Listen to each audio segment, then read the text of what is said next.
Só bom dia de novo. Vamos logo começando, né?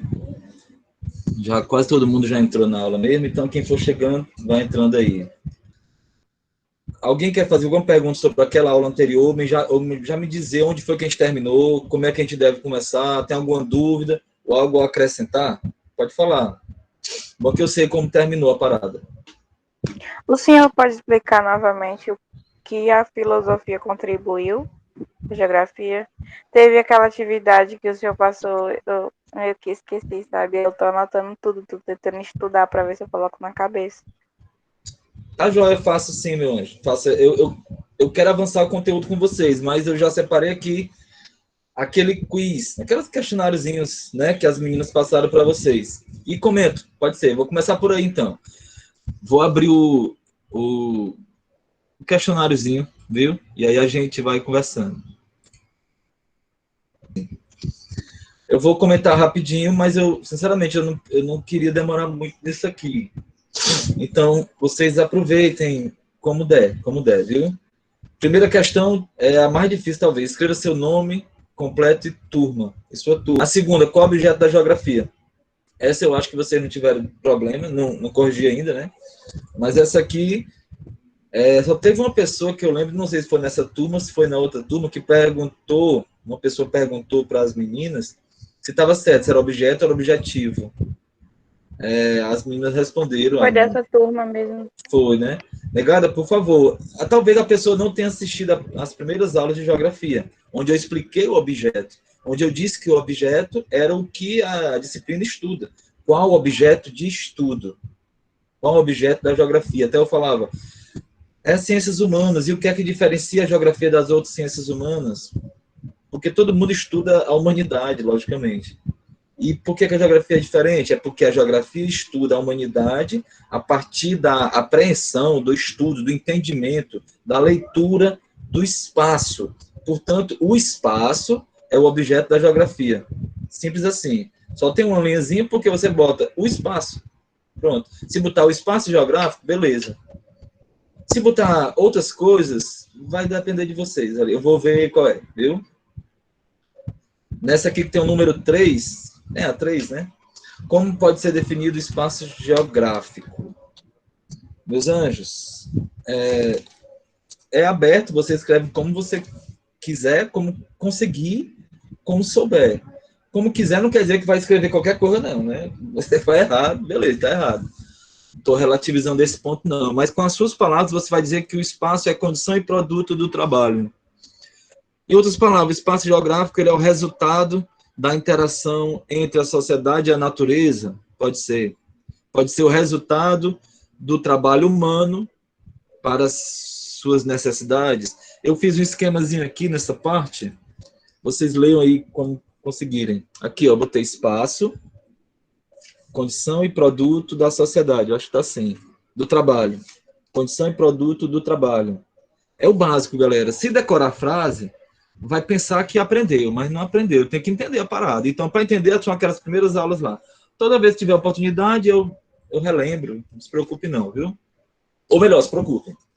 Na 4 aqui tem, desde os primórdios dos seres humanos tem que entender o espaço. Galera, se alguém estava sem lembrar qual era o objetivo da geografia, né? Na seguinte questão já tinha espaço geográfico, na outra já tem o espaço, né? Como era o entendimento do espaço entre os homens das cavernas? Eu botei um bocado de linhas, vocês respondem do jeito que conseguem. Alguma coisa referente a que os homens das cavernas, eles tinham que enfrentar o espaço, mas eles não tinham entendimento científico, metodológico, sistematizado. Em algum período da história, né? Eles não sabiam ler, não sabiam falar. Então, eles têm que interagir com o espaço de forma instintiva, é pelo instinto. É como um bicho, galera. Um bicho, ele não tem sistematização da ciência, mas ele enfrenta o espaço, ele entende o espaço. Explique do jeito que você entende, mas chamando atenção para essa questão do instinto, viu? A quinta, eu acho que foi a pergunta da minha flor aí na estante, né? Como as coisas da vida eram explicadas... não, ainda não. Como as coisas da vida eram explicadas na Grécia Antiga, antes da filosofia. Isso é para te forçar a lembrar de quando a gente estudou naquelas primeiras aulas lá, sobre como era a mitologia. A resposta aqui pode ser, eram explicadas a partir dos mitos, ou a partir da metodologia, da mitologia. Se eu perguntar na prova, lá na frente, no bimestral, ou se alguém perguntar para vocês, e o que é o mito, o que é a mitologia, aí vocês vão explicar, é uma narrativa que não precisa ser pregada na realidade, nos fatos, é uma narrativa que explica os fenômenos da vida, da sociedade, da natureza. É uma história narrativa, é uma história inventada, pode ser folclórica, pode ser mentira. Essa palavra mentira é meio perigosa, mas é uma mentira. Pode ser uma fantasia, né? Uma história inventada, uma narrativa que explica por que chove, por que a gente peida, por que a gente vive, por que a gente come, por que a gente come. Tipo isso, viu? 6. Qual a contribuição dos filósofos para a evolução do pensamento geográfico? Acho que essa foi a pergunta da estante, né? Foi. Meus anjos, naquela primeira parte, né, que a gente estava falando sobre os homens das cavernas, era extinto. Com o exemplo da filosofia, dos filósofos, você pode explicar que os filósofos, eles começaram a pensar o espaço de uma forma mais racional. Então, a contribuição pode ser dita assim, foi mais razão, de uma forma mais racional. Eles explicavam os fenômenos da vida, não mais pela narrativa dos mitos, pela fantasia. Diga. É como se eles colocassem razão nas teorias que eles teriam, né? E isso, pode ser. Muito bem, muito bem. Logicamente que os filósofos desta época, né? Nós estamos pensando aí, galera, tipo 600 anos antes de Cristo, mais ou menos, na filosofia clássica, da Grécia clássica, antiga, né? Quando a gente está pensando assim, a gente pensa no saber racional, já é uma observação. O exemplo que eu gosto de trazer nas aulas é a chuva. Aí eles começam a observar que quando chove, tem algumas condições no ambiente, no espaço, que se repetem toda vez. Aí eles começam a observar, ó, é razão, né? Eles começam a observar. Apesar de ser observação, é também racional. Depois eu vou explicar isso. A frase aqui é muito perigosa, mas na frente vocês vão estudar essas coisas comigo mesmo, viu? Outras disciplinas devem trabalhar também. Então não se assuste com essa parte, depois eu explico. Mas observa que, por exemplo, antes de chover, as condições mudam. Antes de chover, tem sempre um calor. Antes de chover, tem sempre alguma água disponível na superfície. Então, tem muita umidade, calor. Aí eles começam a perceber. Eles não vão entender nesta época, eles não entendiam nessa época, exatamente aquele fluxo da água, né? Da evaporação, da ascensão da água, lá de cima da condensação de novo, da precipitação, o ciclo da água perfeitamente. Mas eles vão percebendo já. Aristóteles trabalha com isso, Tales de Mileto trabalha com isso também. Então, do jeito que você consegue responder, você explica alguma dessas coisas que eu estou falando, viu? Se você for escrever tudo que eu estou falando, a prova ia ter 2 páginas para essa questão.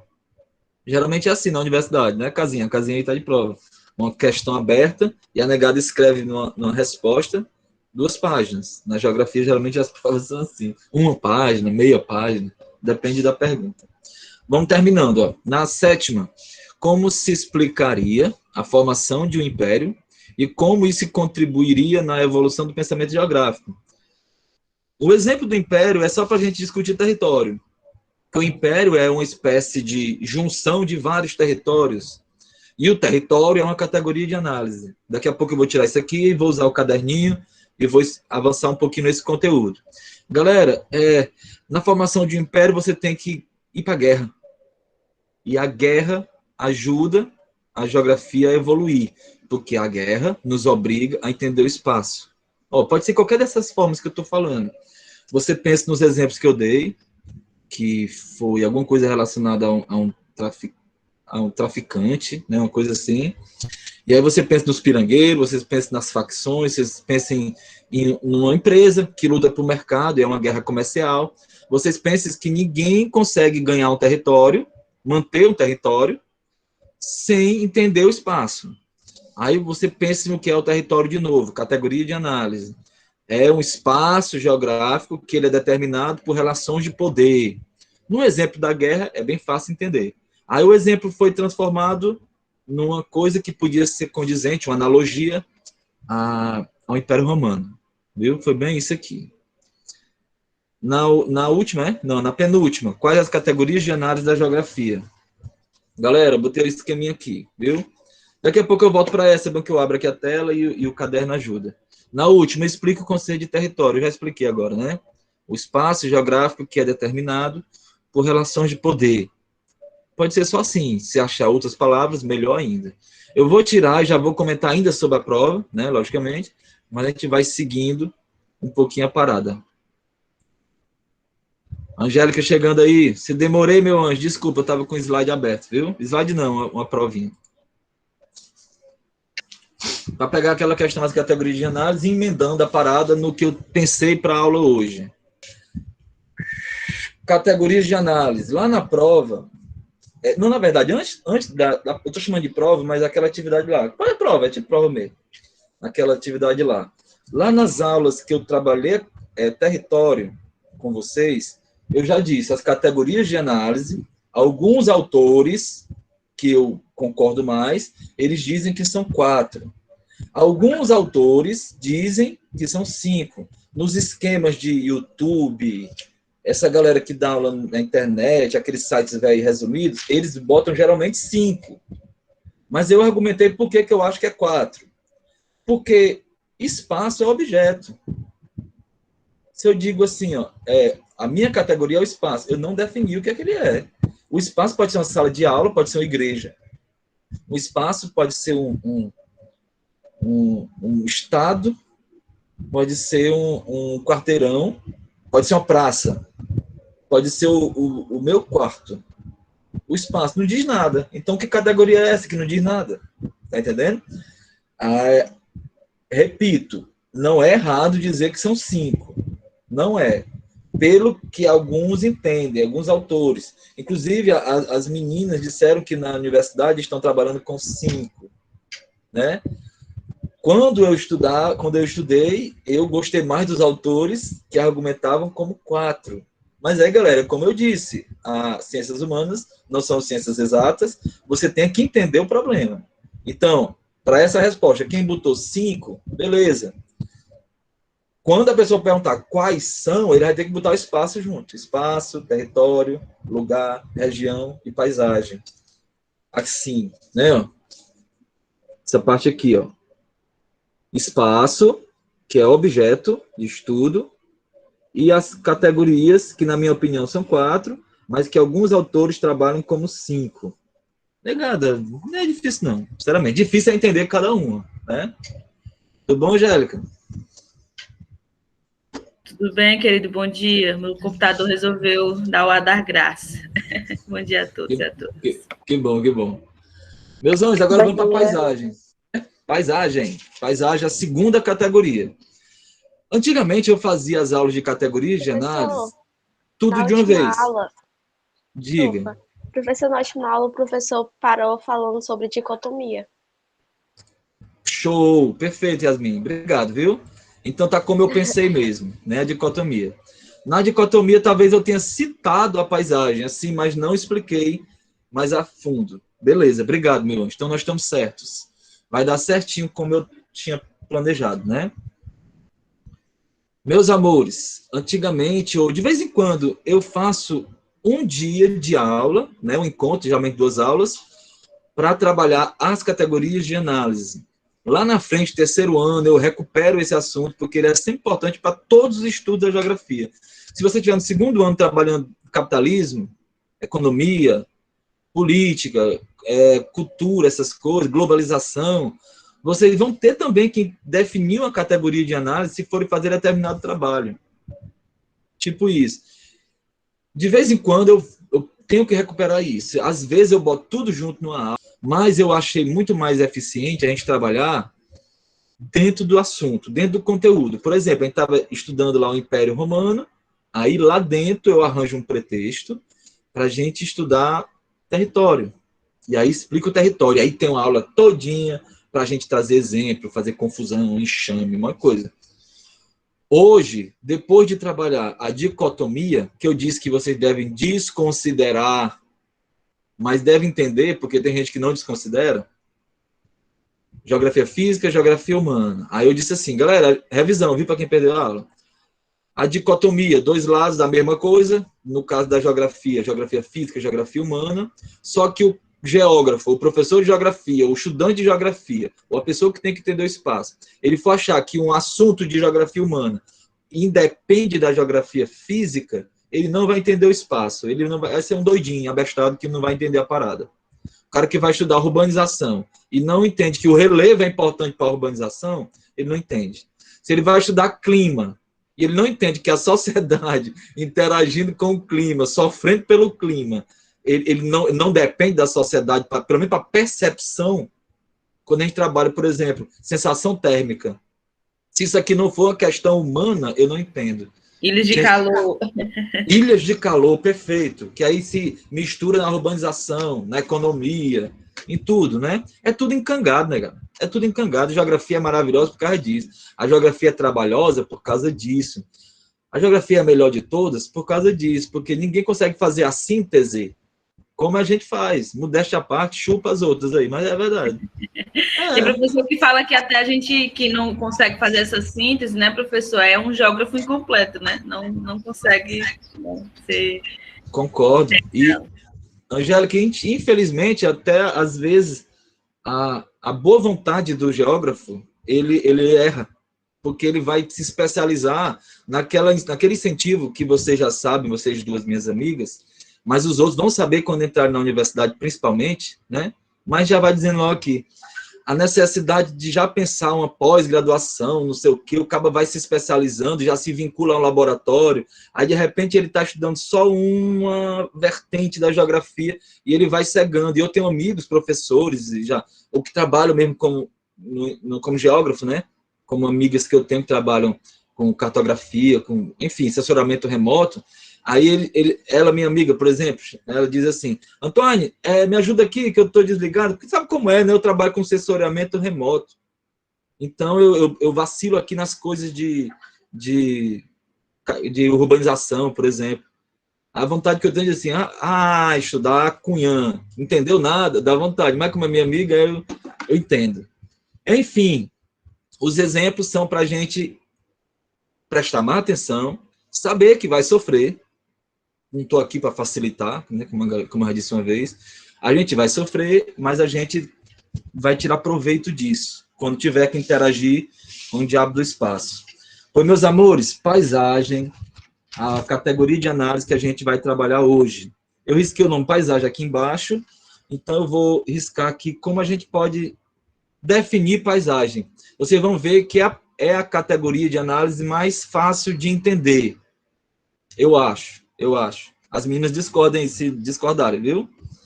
Paisagem, eu posso explicar de uma forma bem, até perigosamente simples, mas eu posso dizer que a parte do espaço que é visível, eu vou escrever não. Se você não entender uma frase dessa, ou não anotar uma frase dessa, você não está preocupado não. Né? Negado que aprende a mexer nisso aqui, aprende uma frase, pelo amor de Deus. O espaço geográfico que eu vejo, a parte visível do espaço geográfico. Antônio, se você estiver anotando, diga. Existem autores que falam que, no caso, é a parte do espaço que os sentidos alcançam, por assim dizer, pensando nas pessoas que, por exemplo, não veem, né? Pois é, mas a pessoa que não vê, ela... Sabe por que eu não gosto, Casinha? Eu concordo, eu vi já autores trabalharem com isso, os sentidos. Eu ia falar um pouquinho mais à frente. Porque a parte, por exemplo, a parte visível do espaço, o cara pensa, é o que eu vejo, acabou, beleza. É complicado, porque tem essas questões.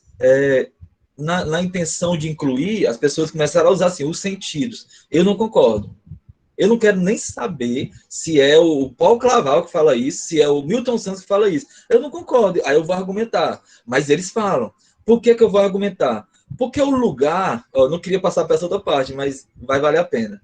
O lugar é uma categoria de análise que eu entendo ele pelos sentidos. também. E mais do que os sentidos, pela emoção. Olha aí como vai ficar uma lombra psicológica para a psicologia da outra aula, viu, galera? Não hoje. Vai.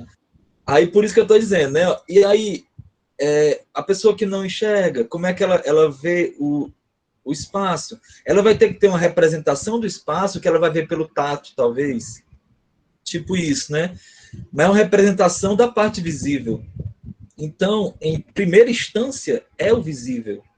Porque se eu vou representar numa superfície plana, por relevo, para que uma pessoa como fosse o Braille, né? Uma pessoa que venha entender o espaço, ela venha tatear o espaço. Eu estou representando, para ela receber pelo sentido do tato, mas eu estou representando o que originalmente eu vi. Então, é a parte visível do espaço representado para outro sentido, que é o tato, por exemplo. Complicou, né? A parte mais fácil das categorias de análise, a Casinha abrilhantou aqui. Obrigado, Casinha, massa. Adorei. Galera, massa. Agora vamos complicar, que tá muito fácil. A parte visível do espaço geográfico, paisagem. Primeira coisa, bem simples. Não vamos pensar como o senso comum, as crianças, elas imaginam paisagem sempre como uma coisa linda. Aí o cara tem aquela brincadeira, ou paisagem, quando vê uma pessoa bonita, né? Passa uma pessoa bonita e diz, ou paisagem, uma paisagem para os meus olhos. Os enxeridos falam isso às vezes para as meninas falam para o rapaz. E sem querer, os professores não chamam a atenção disso, mas nas escolas, por exemplo, de fundamental, minha esposa, que é professora de pedagogia, ela dando aula de paisagem com as meninas, as crianças dela, terceira série. E eu dizendo, chama atenção disso, ela já com as crianças de terceira série. Porque se não chama atenção, as pessoas pensam que paisagem é floresta exuberante, cachoeira, arco-íris. Né? Geralmente assim é uma paisagem. E aí quando o cara vê uma paisagem de uma coisa feia, de um ambiente desigual demais, muito feio, sujo, a pessoa não usa o termo paisagem. Nesta paisagem eu vejo um lixão, por exemplo, né? um aterro sanitário, as pessoas com fome procurando comida no lixo. Aí tem uma foto sobre isso. Aí o cara diz, paisagem.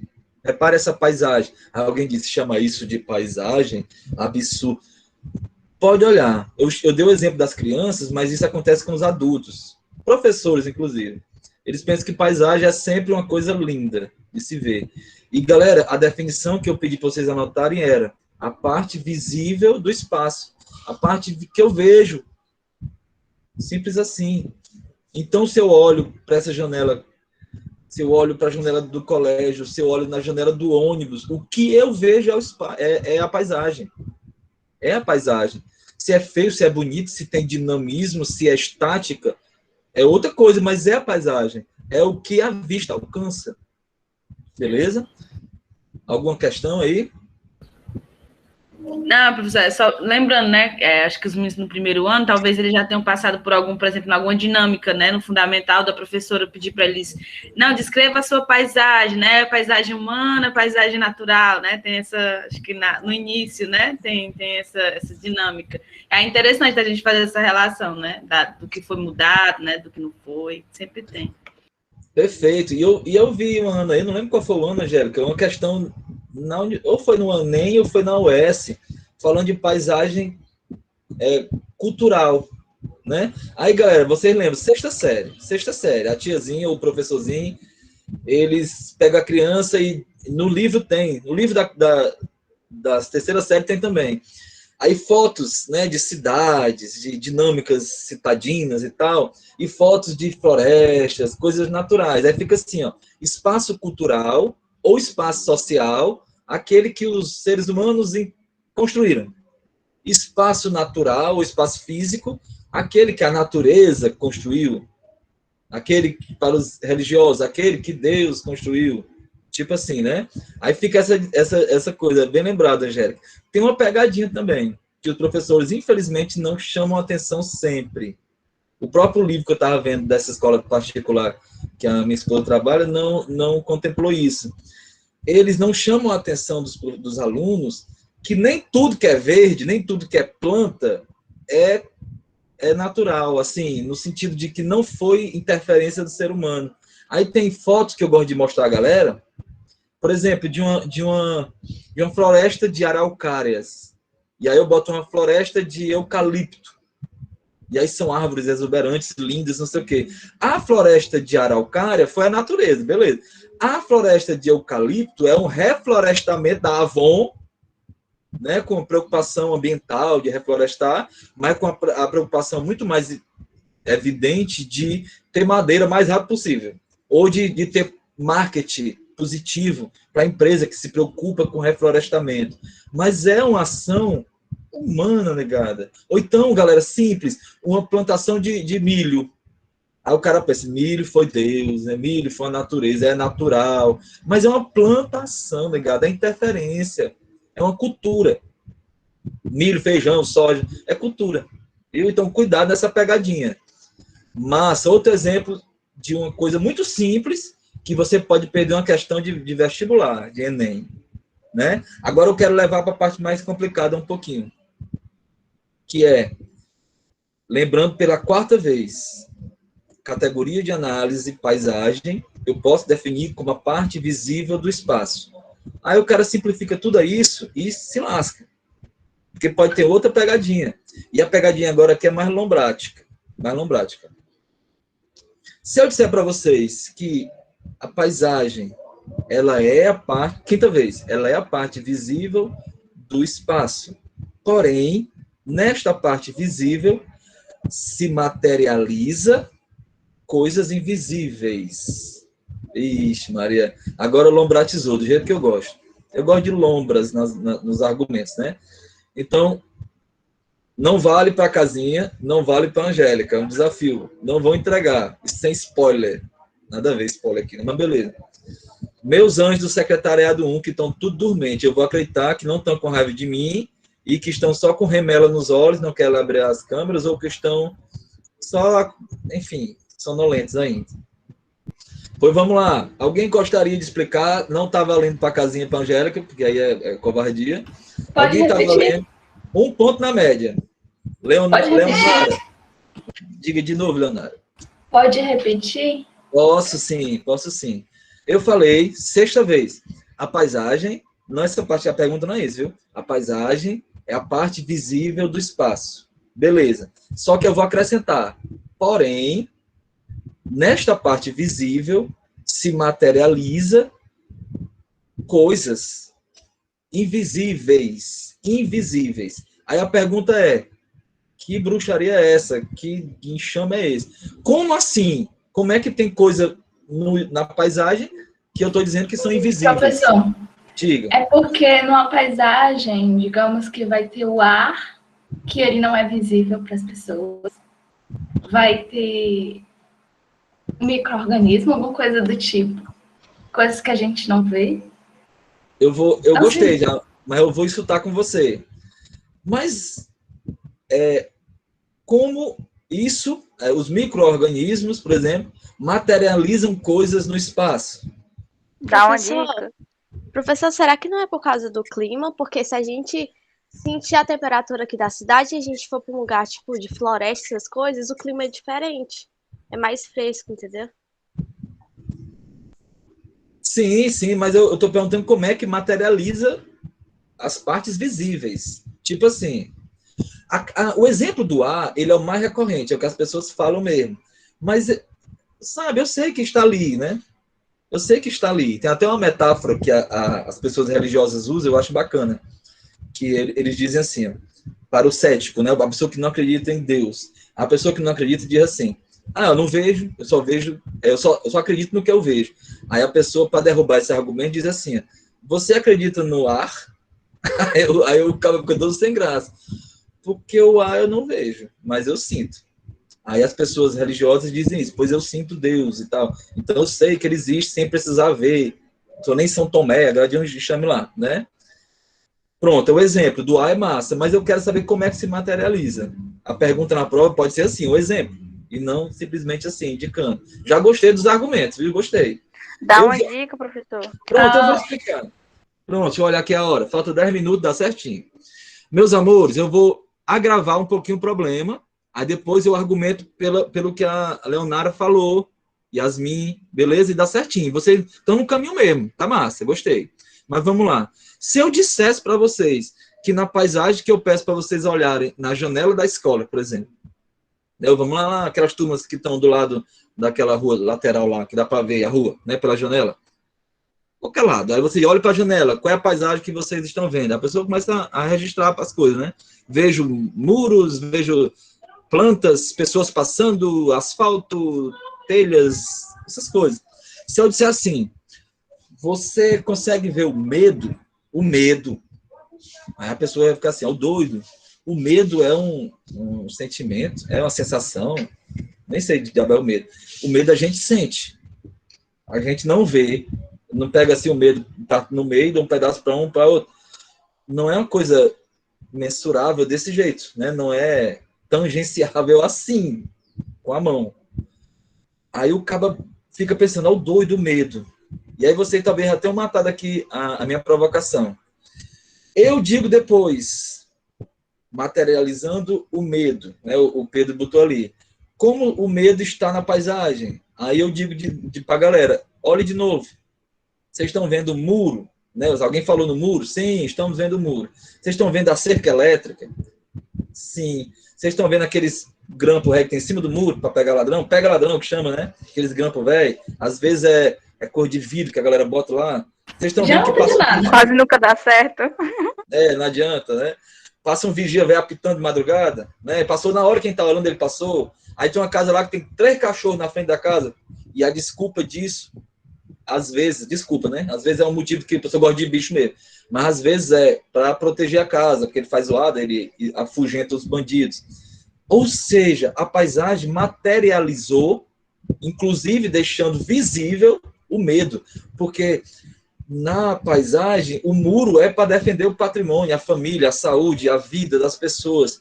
Infelizmente, nós precisamos de muro, grades, cerca elétrica, choque não sei o quê, vigia, cachorro, tudo para nos proteger da violência. E a violência estimula o nosso medo. Então, olha como é complicado até o cabo entender que o medo está, sim, materializado na paisagem. No caso, são emoções ou é só o medo? Eu dei só um exemplo, meu anjo. Qualquer coisa pode ser emoção também. Pode ser um estado de espírito que você está feliz ou que quer mostrar a felicidade. E aí você tá com uma cor bem alegre na casa. Ou se você é cafona, por exemplo, você é muito cafona. Muito cafona. Aí você pinta a sua casa de vermelho, azul e branco. Fica horrível, mas você, né, materializou um sentimento que você tem. De repente é um time de futebol, se é que vocês me entendem. Né? Nossa, tipo assim, bem discreto. discreto. Leonardo, obrigado, meu anjo. Rayane, perfeito, gostei. Yasmin também. É mais ou menos como a fala das meninas estavam coerentes também, né? As falas estavam legais. O ar, vamos pensar o ar. Que diabo é o ar? Tem alguém com a mãozinha ali, o Renan. Daqui a pouco, Renan, no instante, meu brother. Não, fale logo, é bom que depois eu explico. Diga lá, Renan. Ah, não, eu liguei e depois esqueci. Ah, bom, beleza. Galera, o cara pensa o que é o ar, né? Esse pacote de gases que a gente tem na atmosfera. Tipo assim, quando eu penso no ar, eu acho difícil materializar alguma coisa por causa dele. Mas quando eu penso em características que o ar pode ganhar, inclusive virando vento, agora vai virar geografia física, para quem gosta de separar. Quando eu penso que o vento é o ar em movimento, aí eu penso que uma casa pode ser construída considerando o vento, porque se o arquiteto, se o engenheiro, se o pedreiro for inteligente, ou se o dono da casa for inteligente, ele vai construir uma casa, por exemplo, a nossa região, ele vai construir uma casa que explore o vento, que é um patrimônio do Ceará, por exemplo, da região metropolitana, por exemplo. O vento aqui, ele chega a 100 quilômetros dentro da costa. Eu tenho fotos que provam isso. Agora aqui você já pode ter ficado baratinado. Como é que o doido tem uma foto de vento? Eu tenho, depois eu mostro nas aulas de climatologia, eu mostro uma foto de vento. É imagem de satélite, mas depois você... É foto, né? Depois se preocupe com isso, para vocês mostrarem, só para vocês entenderem como é complicada a parada. Galera, o vento, ele é o ar em movimento. Se esse vento, ele depende do ar, né, também para ele vir mais úmido ou mais seco. E aí, no Ceará, por exemplo, o nosso vento, ele serve para amenizar o calor, porque ele vem úmido. No Ceará, que eu digo, na zona costeira, que a gente está, nos tabuleiros, aqui perto do oceano. O nosso vento, ele é úmido, então ele refresca. Se você está morrendo de calor, 1h30 da tarde, 2 horas da tarde, e você para numa praça arborizada e tem um vento enrolando, com 2 minutos, 3 minutos, 5 minutos, passou o calor. Só se você for muito calorento, aí revistar já também de rabo. Passou o calor, porque esse vento vem interagindo com a umidade, e isso, a sensação térmica, é para baixar a temperatura. Você sente uma coisa refrescante. Então, o ar só pode ser entendido como uma coisa que acrescenta na paisagem, né? Tipo assim, se eu considero o ar mais úmido, né? Então são condições atmosféricas, não é simplesmente o ar, né? Mais umidade, já é elemento de clima. O vento, né? Também é uma dinâmica já. E aí as casas inteligentes, por exemplo, tem esses apartamentos do par, esses apartamentos que foram construídos para ser barato e as pessoas com baixo poder aquisitivo poderem ter uma moradia, né, digna e tal, eles são ridículos, porque eles são muito quentes. Por que eles são assim? Porque eles são burros, os arquitetos, os engenheiros, as pessoas que contratam isso, não estudam geografia, como vocês agora estão estudando. Então eles fazem uma caixa velha ridícula que o vento não entra. Minha irmã comprou um apartamento desse, no industrial, inclusive. Só falta morrer de calor, porque os idiotas, eles replicaram uma arquitetura feita para outra região do país. O mesmo prédio velho que é vendido em Curitiba, que tem um clima diferente e que não precisa se preocupar com vento. Sabe? É estúpido. É estúpido. Mas umas casas que... Agora as casas tudo com janela de vidro. A janela de vidro ou de plástico, aquele negócio aí transparente velho, ela já perde metade da janela, porque ela faz assim. Então já perde a circulação dos ventos. Quando você for estudar urbanização, vocês vão ver, se Deus quiser, né, comigo, vocês vão ver que as casas antigas, que tinham influência dos médicos higienistas, é outra coisa que depois a gente estuda, as casas antigas tinham janelas gigantes, tamanho de porta.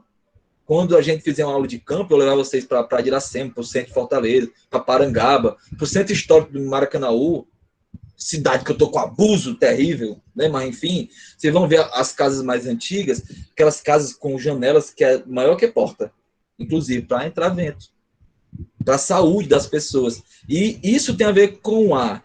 Demorou muito, mas foi para justificar que a lógica de dizer que o ar pode interferir faz sentido.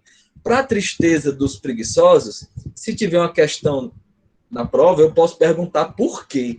Quando eu perguntar por quê, vocês têm que explicar algo parecido com o que eu expliquei, com as palavras de vocês. Não basta dizer assim, ó, tal coisa. Não adianta.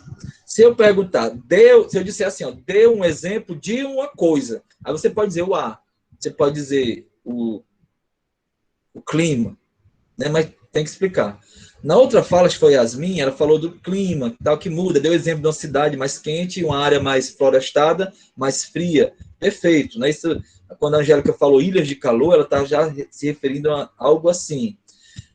De verdade, uma cidade, uma cabana que é construída numa área mais verde, ou numa serra, ou lá em Tianguá, que o clima é mais frio.